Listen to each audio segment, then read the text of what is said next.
먹거리 물가 공포. 장복이 진짜 겁난다. 사실일까요? 여러분 이거 한번 보세요. 기대 인플레이션 5월에 다시 3.2가 됐습니다.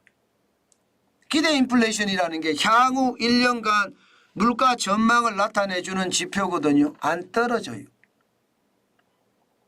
2022년 7월에 4.7%였고요. 2023년 1월에는 3.8%, 2024년 1월에는 3.0%까지 좀 떨어지는가 싶더니요. 3월에 3.2%, 4월에 3.1%, 5월에 다시 3.2%까지 올라갔습니다. 이러면 여러분 물가가 떨어지겠습니까? 결국 물가 안 떨어진다는 뜻이에요.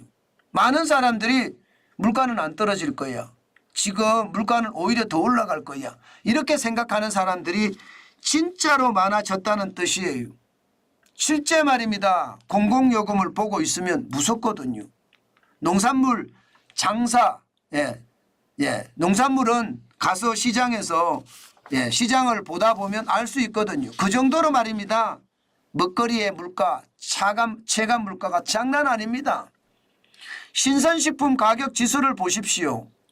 지금 2024년 4월에 20% 올랐습니다.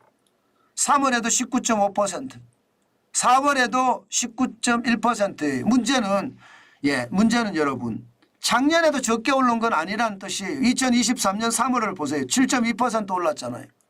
그런데 2020년에도 9% 올랐습니다. 신선식품의 가격 지수가 2020년, 2021년, 2022년, 2023년, 2024년 계속해서 지금 올라간다는 이야기잖아요. 지금 장보러 가면 무섭다는 게 이거예요. 오이 하나 살라 그러면 무섭다니까요. 호박, 애호박 하나에 옛날에 700원에서 1000원 주면 뭐 그렇게 그렇게 뭐 나쁜 거 안 샀습니다. 좋은 거 샀어요. 그런데 지금은요. 애호박 하나 살라 그러면 2,000원은 기본이에요. 2,000원은. 2,500원 가는 것도 있습니다. 그 정도로 물가가 거의 말입니다. 2배 가까이 올랐습니다. 그러니 장복이 겁난다는 이야기가 하죠. 오이 말입니다. 오이 말입니다. 이게 한 봉다리라고 하죠. 한 포대죠. 한 포대.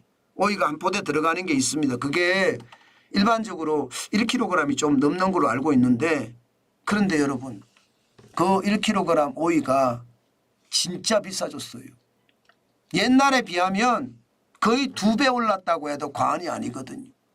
이렇게 먹거리 물가가 계속 오르니까 장복이 겁난다는 말은 당연히 나오는 거고요.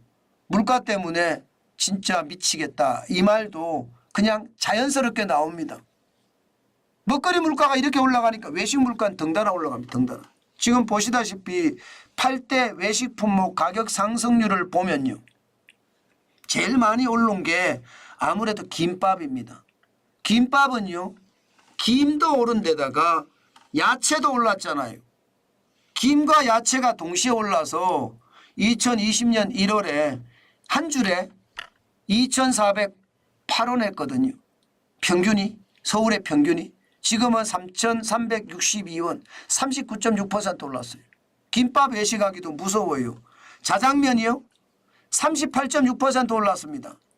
5,154원이 7,146원이 됐으니까 진짜 많이 오른 거예요. 여기다가 냉면이 그 다음인데 냉면이 9,000원에서 11,692원 진짜 많이 올랐죠. 무섭습니다. 물가 오르는 걸 보면. 이러니 말입니다. 장복이 진짜 겁난다 이런 사람들이 외식은 절대 안 합니다. 이렇게 바뀌는 거예요. 장보기가 겁나지만 외식 물가는 더 겁난다는 이야기잖아요. 그 정도로 물가가 지금 많이 올라가서 그만큼 충격이 있다는 뜻입니다. 뭐 물가가 적게 올라갔으면 괜찮은데 2020년, 2021년, 2022년, 2023년, 2024년 소비자 물가가 계속 올라서 켜켜이 쌓였습니다. 2022년 7월에 6.3%가 쌓여서 지금 물가가 2배 올랐다 이런 이야기까지 더 나오는 겁니다. 물론 2배까지는 오르지 않았는데도 뭐 외식 물가를 보면 3년 사이에 오른 게 많이 오른 게 39.6%니까 2배는 안 올랐잖아요. 그런데도 지금 시장을 가보면 물가가 워낙 많이 오르니까 2배 올랐다 이런 말들도 심심치 않게 나옵니다. 그만큼 말입니다. 물가에 대한 고통은 지금 말할 수 없이 크다 이런 얘기입니다. 문제는 물가가 이렇게 오르니까 무슨 문제가 생기느냐? 심리가 무너집니다. 소비자 심리 지수가 5월에 100이 기준선인데 98.4가 됐습니다. 100보다 높으면 경기가 확장, 경기가 좋아진다는 의미고 100보다 낮으면 경기가 축소, 나빠진다는 의미인데 지금 소비자 심리 지수가 5월에 98.4 또 나빠진다는 이야기가 나와요. 야, 이런 것을 보면 결국 말입니다. 경기가 그나마 뭔가 내수가 좀 좋아질까 하는데 지금 2024년 2월에 101.9까지 올라갔잖아요. 좋아질까 하잖아요. 2023년 7월에 103.4는 아니지만 어쨌든 좋아질까 하다가 고꾸라지는 모양새. 결국 말입니다. 선제적으로 금리를 내려야 되는 것 아닌가 싶어요. 금리가 부담이 돼서 결국은 물가의 어떤 상황이 어렵다 이런 이야기도 될 수 있거든요. 물론 여러분 물가가 이렇게 올라가는데 금리를 내려야 된다 이런 말을 하는 게 말은 안 됩니다. 솔직히 금리를 내리면 물가는 더 올라갈 수 있으니까요.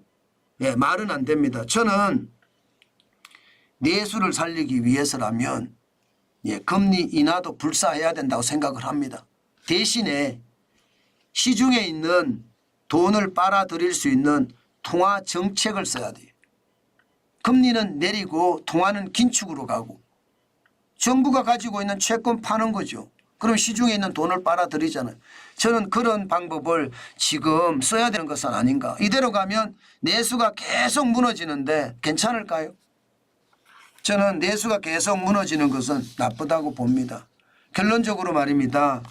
돈을 쓰게끔 만들어줘야 되거든요. 장도 보게끔 만들어주고 외식도 하게끔 만들어줘야 되는데 이게 금리에 대한 부담이라도 좀 덜어주면 내수가 좀 나아지지 않을까.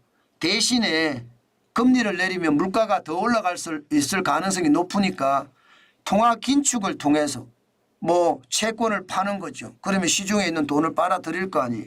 그렇게 빨아들여 가면서 시장을 바꿔가는 것도 진짜 좋은 정책이 아닐까 저는 그런 생각은 합니다. 너무 무리하게는 아니지만 시장을 보면 당연히 저는 그런 생각이 들어요. 그래서 시장을 좀 냉철하게 보지만 더 진지하게 또 봐야 된다는 것도 있다는 것 다시 한번 말씀드리고 싶습니다.